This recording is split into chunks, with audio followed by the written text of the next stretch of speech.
né? porque Emocional.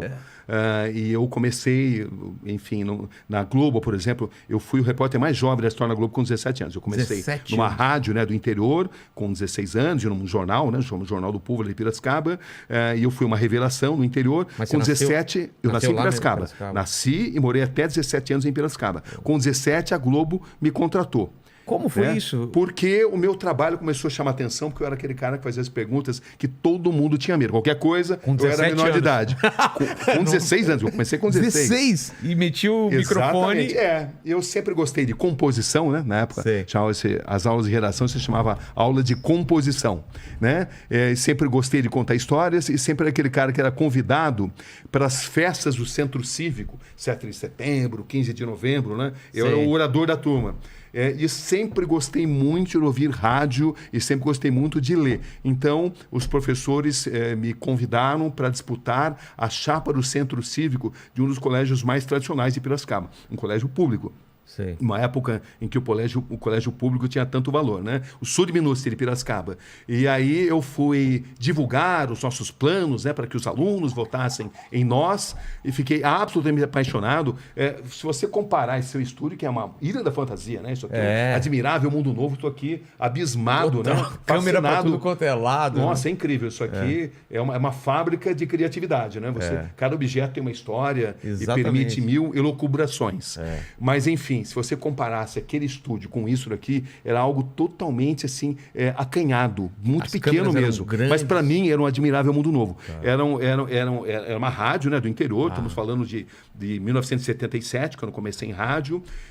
E essa rádio tinha ali os doutores, né, num pequeno estúdio, microfones. A única similaridade que tem com a situação que a gente está aqui são os microfones. Mas os fones, né? Os fones e tal. E eu fiquei assim apaixonado pelo dinamismo, né? Porque o repórter, o locutor chamava o repórter que estava na rua e o repórter na rua entrava dando informação, fazendo entrevista, fazendo pergunta. Eu vi que definitivamente era aquilo que eu queria ser na vida, um jornalista. Eu queria contar histórias, né? Então, o meu começo foi exatamente desta forma, né? Essa pequena rádio. E foi tão assim fascinante, Rogério, essa experiência numa pequena rádio, né? Porque tem muita gente que fala, né? Poxa, eu quero já começar na Folha, no Estadão. Não, começa no pequeno veículo. Exatamente. Que é ali que você vai poder errar, moldar uma personalidade. E foi tão fascinante essa personalidade. Você vai fazer um monte de coisa também, né? Você vai poder errar. Você vai errar. E poder errar num pequeno veículo, não há dinheiro que pague essa... Por exemplo, o que você erra no começo? Eu lembro, por exemplo, que eu fazia de tudo ali, né? Uma das coisas que eu fazia, por exemplo, era uma reportagem chamada Bandeira 2. Me explicaram, olha, você quer ter horário na rádio, você sai com a sua pastinha, vendo a publicidade. Eu comecei cobrindo o 15 de Piracicaba. Sei. Entendeu? Minha primeira entrevista foi com o zagueiro central do 15, chamado Fernando. Mas depois eu queria ter mais experiências. Então eu comecei a fazer de tudo. E eu consegui vender uma publicidade para uma reportagem chamada Bandeira 2. Eu entrava na noite de Piracicaba. E nem era sua função vender publicidade. Nem era minha função. Mas eu fiz porque era uma brincadeira. Claro. Eu lembro que vendia para quitanda, vendia para padaria. Para pequenos negócios. Pequenos negócios. E era uma curtição. Claro. Eu me divertia fazendo aquilo. E a minha primeira publicidade foi para a lanchonete do Cícero. Tá. Entendeu? Eu nunca esqueci. Você guardou disso. isso. E você tinha cara de moleque. Você tinha cara de 16 anos, né? Tinha cara de 16 anos, com certeza. Nossa. Eu lembro até dos textos comerciais, né? Bola pra frente com Loja Aspira, todos os artigos das famosas marcas Alpargatas, Topper e Adidas. Bola pra frente com Loja Aspira. E tinha uma vinheta de Brahma Chopp. Aí eu falava, revenda Brahma em Piracicaba, Malte Brás, Avenida Dona Francisca, 256. Eu nunca mais esqueci isso, que marcou muito. E eu vendi, então, um boletim da noite de Piracicaba chamado Reportagem Bandeira 2. Mas aí, olha o meu dilema, como é que eu ia arrumar toda noite 3 entradas, 3 assuntos, uma cidade pacata no interior? E aí? Aí você falou do erro. Erro foi que aí você dava notícia e tudo. Um artista ia se apresentar, eu estava lá. Até o horário de ônibus errado, eu dava, o horário de ônibus mudou porque o ônibus está quebrado.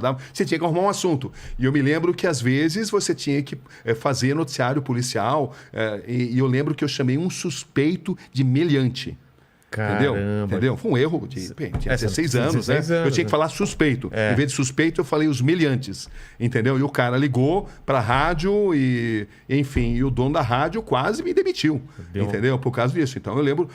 Mas eu me mantive, né? Eu tinha o quê? Um mês de rádio. Entendeu? Quando isso aconteceu. Mas a experiência foi tão incrível que com apenas um ano eu evoluí de tal maneira que a Globo começou a olhar para mim e me convidou para vir para São Paulo para fazer um teste. Eu passei no teste e com 17 anos eu era repórter do Jornal Nacional, com 19 eu era correspondente, correspondente já no exterior. Eu lembro que eu fui um dos correspondentes mais jovens, né?